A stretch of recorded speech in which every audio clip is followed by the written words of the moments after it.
Hi అండి. మనము ఇడ్లీలు వేసుకోగా మనకి ఇడ్లీ పిండి అయితే మిగులుతుంది కదా, ఫ్రిడ్జ్లో పెట్టుకుంటాము. రెండో రోజు కూడా ఇడ్లీలు అయితే మనం తినలేము. అందుకోసమని ఇడ్లీ పిండి నేనైతే అట్లేస్తున్నానండి.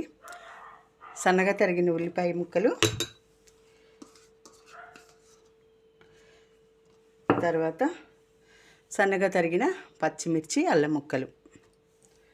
చాలా బాగుంటుందండి. ఇవన్నీ వేసుకొని అట్లా వేసుకుంటే సూపర్ అంటే సూపర్ టేస్టీగా ఉంటుంది. కొంచెం జీలకర్ర,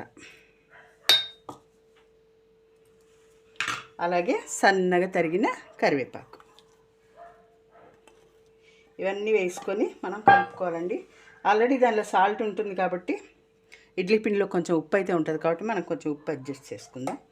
సరిపోదు, ఎందుకంటే వాటర్ కలుపుతాం కదా, అందుకని. ఇలా ఇవన్నీ వేసుకొని బాగా కలుపుకొని ఇలా ఇడ్లీ పిండితోటి మనం దోశలు అయితే వేసుకోవాలండి. చాలా బాగుంటాయి అన్నమాట. మీ దగ్గర కొత్తిమీర ఉంటే కొత్తిమీర కూడా వేసుకోవచ్చు. నా దగ్గర లేదండి, అందుకని నేను వేయట్లేదు. ఇలా బాగా కలిపేసుకొని చూసారా, ఇప్పుడు మనం ఉప్పు చూసుకుందాం. చాలు. ఇప్పుడు మనం అట్లయితే వేసుకుందాం రండి. ఇప్పుడు మనం కలుపుకున్న పిండిని అట్లయితే వేసుకుందామండి. స్టవ్ వెలిగించుకొని పెనం పొయ్యి మీద పెట్టాను, ఆయిల్ రాస్తున్నాను.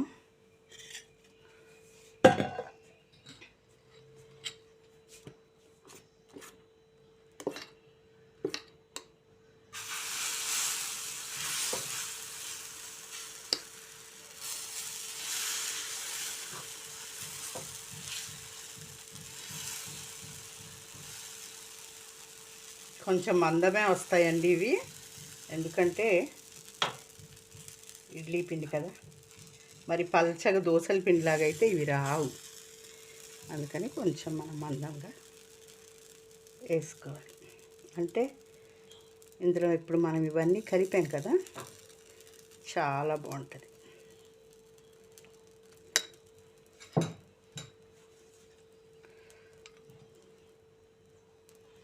ఆయిల్ వేసుకుందాం. బాగా కాలాక తిరగేసుకుందాం. తిరగేద్దామండి. కాలింది.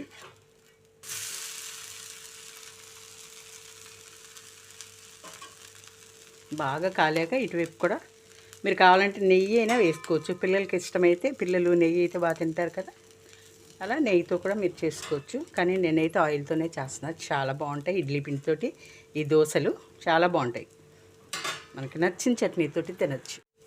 చూసారా, కాలిపోయిందండి చక్కగా ఇడ్లీ పిండితోటి అట్టు. ఇంతేనండి. ఈ విధంగా మనం కలుపుకున్న పిండి ఎంతైతే ఉంటుందో అంత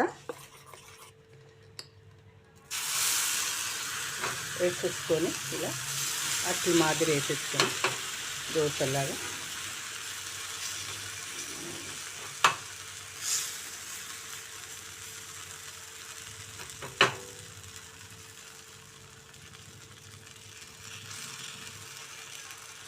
చెప్పాను కదండి, కొంచెం మందంగానే ఉంటాయి అట్లని.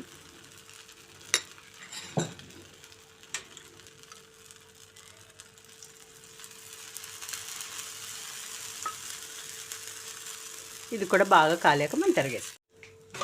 ఇది కూడా తిరగేద్దామండి.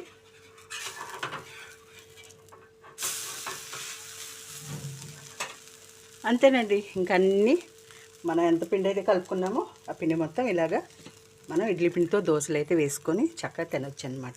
ఇడ్లీ పిండితోటి అట్లయితే రెడీ అయిపోయాయి. చూశారు కదా ఎంత బాగా వచ్చాయో. చూడండి, దీంట్లో పచ్చిమిర్చి, జీలకర్ర, ఉల్లిపాయ ముక్కలు, కరివేపాకు అన్నీ ఉన్నాయండి. కావాలంటే మీకు నచ్చిన చట్నీతో తినండి, లేదా ఒట్టిగే కూడా తినొచ్చు. చాలా అంటే చాలా బాగున్నాయి. చూసారా, ఇడ్లీ పిండితోటి అట్లు.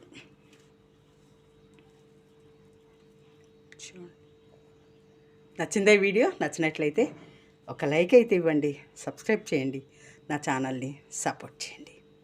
Thank you.